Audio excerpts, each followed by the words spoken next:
Yes, gue bacain komen-komen kalian. Sebelum baca-baca komentar kalian pun, emang internet udah dipenuhi dengan kata PDD. Dan gue butuh waktu lebih lama untuk mempelajari karena ini bukan hal yang gue banget. Gue nggak di culture hip-hop, R&B, rapper gitu. Tapi gue pelajarin. Gue coba gali dari permukaan. Jadi seperti biasa, kalau kalian berharap gue bisa jelasin ini semua dari segi culture-nya, dari skena hip-hop, rap, R&B, East versus West, dan kejadian-kejadian lamanya, gue rasa lo lagi nonton video yang salah. Dan gue harap buat kalian yang lebih ngerti akan soal hal ini, bisa bantu gue tambahin di kolom komentar di bawah, atau bahkan kalian coba bikin video versi kalian sendiri untuk ngebahas si Puff Daddy ini. Jadi berikut adalah pemahaman gue, dan apa yang bisa gue pelajari dan apa yang bisa gue share mengenai PDD atau Mr. Com atau Diddy aja. Seseorang yang sangat-sangat penuh dengan kontroversi, masalah, dan kejadian-kejadian kriminal, dan terus berkarir sampai akhirnya di 2024 ditangkap. Jadi apa yang sebenarnya terjadi? Apa yang dia lakukan? Seberapa parah? Dan kenapa sampai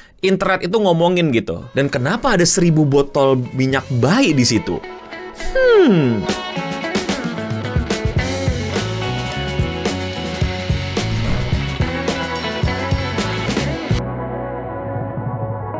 Kayaknya ini perlu banget peringatan ya buat teman-teman yang mungkin nggak nyaman untuk mendengar berbagai macam cerita, istilah, kejadian, atau termin-termin yang mungkin bisa, men-trigger kalian. Karena for real, ini parah banget. Jadi, lu close videonya kalau lu nggak kuat. I warn you ya, jadi ayo kita masuk. Jadi, Diddy ini gampangnya adalah hip-hop artis, rapper, punya label, pokoknya namanya udah nggak main-main lah di industri musik, apalagi di Amerika bahkan dunia. Seperti yang tadi gue udah singgung, si Diddy ini tuh bukan orang depan layar doang, bukan penyanyi doang, bukan talent doang, tapi dia juga produser, dia juga ada label, dan dia juga ngegedein gitu artis-artis yang sekarang udah gede lah, namanya kayak Usher. Dan dia ini sekarang udah ditangkap polisi karena tuduhan yang gak jauh-jauh dari perkaos, kekerasan dalam berhubungan, assault, narkoboy, jual beli orang, misconduct, dan mungkin sekitar-sekitarannya. Itu yang paling di-highlight, tapi itu aja udah banyak banget kan. Dan kejadiannya gak sekali dua kali, namun juga banyak. Jadi ini semua pecah gara-gara apa sih? Ini gue nggak jelasinnya linear ya, tapi gue jelasin yang paling rame menurut gue dari segi ramenya di internet. Lu pada yang culture banget, yang ngikutin hip hop banget, pasti udah tahu Diddy dan kasus-kasusnya lah dari lama. Tapi internet gitu, buat orang yang nggak di skena itu, yang nggak ngikutin hip hop banget, pasti probably taunya dari sebuah kasus antara Diddy versus Casey,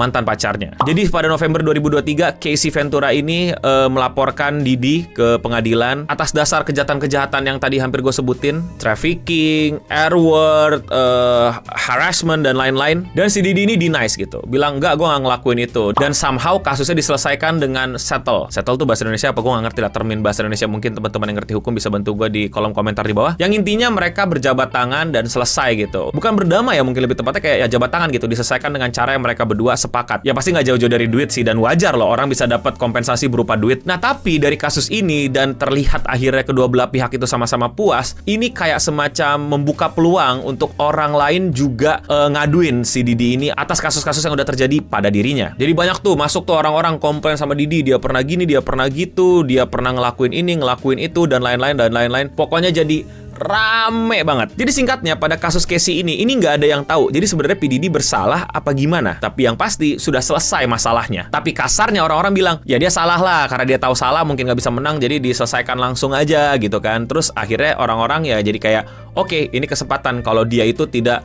sekuat itu gitu, tidak sepowerful itu, dia juga bisa kalah apalagi dalam peradilan dan lain-lain. Dan ternyata banyak banget korbannya yang berusaha juga untuk mengkasuskan si Diddy. Nah akhirnya di sini di Desember si P. Diddy tuh bikin statement di Instagramnya bahwa enough is enough gitu. Kasarnya dia bilang, stop lah, lu pada pengen banget ngejatuhin gue, pengen banget ngerusak karakter gue, pencemaran nama baik dan lain-lain. Lu pada emang ngincer quick cash gitu, lu pada emang ngincer duitnya aja kan gitu. Udahlah stop lah, lu pada nih keterlaluan nih. Ya dia tahu gitu, gara-gara Casey kemarin berhasil, orang-orang lain juga pengen berhasil melawan dia. Dan dia tetap berusaha untuk bilang pada dunia kalau dia nggak bersalah dan jangan coba-coba lu. Ya, jadi masih pengen terlihat kuat, strong, dan semua ini adalah upaya untuk menjatuhkan dia dari para orang-orang yang nggak suka sama dia. Tapi sebenarnya gara-gara kasus si Casey ini, si Diddy ini sebenarnya udah kehilangan banyak opportunity, kayak banyak brand putus kontrak, banyak kerjaan yang proyekannya jadi nggak lanjut, banyak partner juga udah mulai mundur dan lain-lain. Jadi orang-orang di sekitarnya pun juga udah mulai berjaga-jaga sama dia. Banyak kasus mas, masuk, banyak polisi akhirnya mulai investigasi, dan salah satu yang bikin pecahnya adalah dari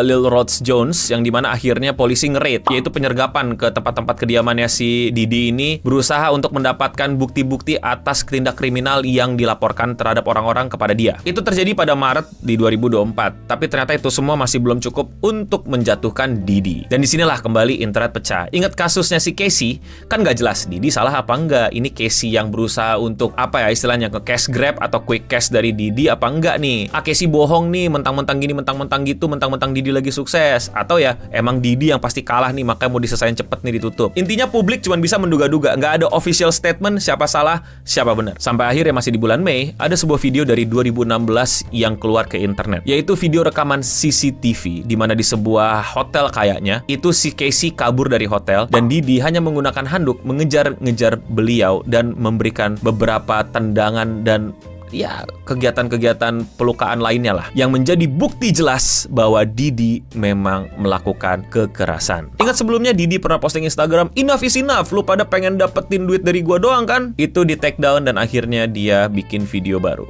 permintaan maaf. My behavior on that video is inexcusable. Yang kasarnya semakin menjelaskan kalau iya, ini emang beneran terjadi, ini adalah kelakuan dia mengaku bersalah. Dan akhirnya makin banyak laporan masuk, makin banyak kasus masuk, tapi akhirnya di September Diddy ditangkap di sebuah hotel di New York. Tadi udah gue mention kan, rumahnya di LA sama Miami itu di-raid, digerebek sama polisi, dan banyak barang bukti ditemukan. Tapi satu hal yang paling diomongin sama internet adalah 1000 botol baby oil, minyak bayi. Mau lu punya bayi, mau lu nggak punya bayi ya, ada 1000 botol oil di rumah lu mah pertanyaan banget gitu, ngapain? Lu yang sempet nonton live gua, yes, gua lakuin live streaming di channel ini, makanya subscribe, dan biasanya malam-malam gitu jam 9 atau jam 10 gua live streaming. Nah, waktu live streaming gua diskusi sama teman-teman untuk dapat feedback kira-kira apa yang gua tangkep tentang Diddy ini bener apa enggak. Dan waktu itu gua bercanda bilang bahwa P. Diddy tuh punya 1000 botol oil bayi itu tuh ya buat beli kiloan aja biar murah gitu kan, ya biar hemat gitu kan. Maksudnya biar dan maksud gue bercanda ya, tapi lo tau nggak, sama lawyernya dibilang iya ini beli biar murah banyak gitu. Ya ampun, gue bercanda, lawyernya serius anjing, lawyernya serius. Dan buat yang nggak ngerti, bang, emang si P. Diddy punya bayi gitu? Enggak, dia nggak punya bayi. Itu ada hubungannya dengan kriminalnya. Kasarnya pesta itu tuh biasanya melibatkan begituan. Jadi ya ngapain ada itu? Nah, dari sinilah internet rame dengan sebuah istilah, yaitu freak off. Freak off tuh bahasa Indonesianya nggak tahu ya, tapi freak itu kan kayak crazy, kayak wow, kayak di luar normal gitu. Terus off itu buat tambahan gitu, makin wow. Gue mau menjelaskannya dengan gamblang, cuman takut videonya kenapa-napa, takut channel gue kenapa-napa. Jadi ya pesta yang berlangsung selama bisa lebih dari 1 hari. Oke, gue jelasin dulu ya, ini works di live stream nih, jadi kalian paham nih. Jadi Amerika itu ada culture pesta ya. Kalau lu dulu suka nonton film-film teen Amerika gitu ya, pasti tuh abis sekolahan ada kayak partinya di rumah siapa gitu kan, terus minum-minum, muter musik kenceng-kenceng. Dan ada 2 hal yang sangat tidak wajar gitu mungkin buat kita gitu ya, yang kulturnya beda dari Amerika, yang dilakuin sama anak-anak bandel di Amerika, yaitu adalah pas bagian partinya itu ya narkoboy dan nya gitu. Nah, bayangin party-party kayak gitu yang kalian nonton di film, tapi dalam skala besar. Skala yang kayak isinya itu bukan figuran-figuran teman-teman lu, tapi bener-bener artis-artis gede, nama-nama besar, public figure, bahkan bisa sampai politisi. Yang kegiatannya ya minum-minum, musik. Yang sekarang lagi diinvestigasi adalah keterlibatan narkoboynya dan pesta nya yang memakan korban. Korbannya gimana? Ya pestanya itu bukan suka sama suka, tapi paksaan. Jadi masuknya R, bahkan sampai yang melukai, menciderai, dicekokin, dipaksa dipakein narkoboy biar dia lebih gimana. Ini lagi diinvestigasi juga, melibatkan orang-orang yang sebenarnya korban penculikan, dan bahkan yang paling bahayanya di bawah umur. Dan bayangin, itu pesta berlangsung selama berhari-hari non-stop. Enggak yang habis itu istirahat terus besok pesta lagi, enggak. Terus aja, lu nggak tahu, mungkin udah siang, udah pagi, udah sore, udah hari keberapa, dan lain-lain, itu terus berlanjut. Itulah kira-kira yang dideskripsikan sama beberapa orang di internet. Ya seperti yang gue bilang, bukan bukan pesta yang biasa, ini pesta yang ada tindakan kriminalnya dan ada yang dirugikan. Nah, makanya beberapa artis itu mulai dicurigai. Woi, ngapain lo sama P. Diddy? Apalagi artis-artis, sosok-sosok public figure, orang-orang Hollywood, politisi yang memuji P. Diddy, bahkan memuji detail sampai tentang partinya si P. Diddy alias freak off ini. Salah satu yang lagi rame banget adalah LeBron James yang pernah bikin statement, "Ain't no party like a P. Diddy party." Oh, hey, everybody know ain't no party like a Diddy party, so. Nggak ada party yang lebih hebat daripada partinya P. Diddy. Orang-orang di internet langsung, woi, party yang itu kah? Nah, di sini gue mau kasih semacam balancing ya. Maksudnya kayaknya terlalu berlebihan kalau kita bilang semua yang ikutan party itu party yang freak off. Bisa jadi itu kebetulan banget ada party yang aman, nggak ada aneh-anehannya, nggak ada yang terluka, nggak ada kriminalnya. Tapi memang ada juga party yang ada kriminalnya. Ya kita bisa curigai nih party yang mana. Tapi jadinya ya sosok-sosok figur yang pernah memuji P. Diddy, apalagi ngomongin tentang partinya P. Diddy, langsung dicurigain sama netizen. Ngapain lo di partinya P. Diddy? Dan yang paling berbahaya berikutnya adalah bagaimana keterlibatan anak-anak di bawah umur. Dan yang lagi disorot banget sekarang adalah Justin Bieber. Justin Bieber ini dekat banget sama P. Diddy di masa-masa ia masih muda tapi udah sukses. Tapi tahukah kalian sekarang internet itu lagi berempati sama Justin Bieber karena mulai muncul gitu video-video lama Justin Bieber yang berdua sama Diddy dan kelihatan banget dia nggak nyaman. You ain't been calling me and hanging out the way we used to hang out. Well, I mean, you try to get in contact with me, through all my, partners and whatnot. Nah, dari situ orang mulai curiga, apa yang terjadi? Lu nginep sama Diddy ngapain tuh? Diapain lu sama P. Diddy? Ada beberapa orang yang bilang bahkan ada subliminal message lah atau pesan-pesan tersembunyi lah di lirik-lirik lagunya Justin Bieber dan ngasih tahu semua orang tentang bahaya dari Diddy. Nah, ngomong-ngomong pesan dari beberapa orang tentang Diddy, sepertinya the legend itself, Eminem, itu udah memperingati the industry bahkan dunia tentang P. Diddy. Dari salah satu lagunya yang sangat obvious, mungkin salah duanya, ada beberapa lagu katanya. Lagi-lagi ini harusnya tugas kalian nih yang ngerti banget culture hip hop, rap. Ini mungkin bisa bikin video tersendiri buat kalian atau mungkin tambahin di kolom komentar di bawah. Ya tentang bahayanya si Diddy. Itu feel lagunya keren banget sih. SE terus Diddy, Diddy, wah gila, play word saya parah. Dan kalau kita mau mundur ke belakang, si Diddy ini terlibat di berbagai macam kasus lain. Banyak orang yang menduga kalau kematian Tupac itu dalangnya ya, jadi bukan eksekutornya, tapi dalangnya adalah si Diddy. Bahkan kasus tembak-menembak dulu juga pelakunya jelas-jelas Diddy. Dan masih ada banyak kasus lainnya yang melibatkan nama Diddy di berbagai macam posisi. Bahkan kalau kalian tahu 50 Cent ini nggak tahu bener apa enggak ya beritanya, tapi udah keluar kalau 50 Cent ini siap untuk bikin film dokumenter tentang si Diddy ini. Tentu bukan dokumenter yang memuji Diddy gue rasa, tapi dokumenter yang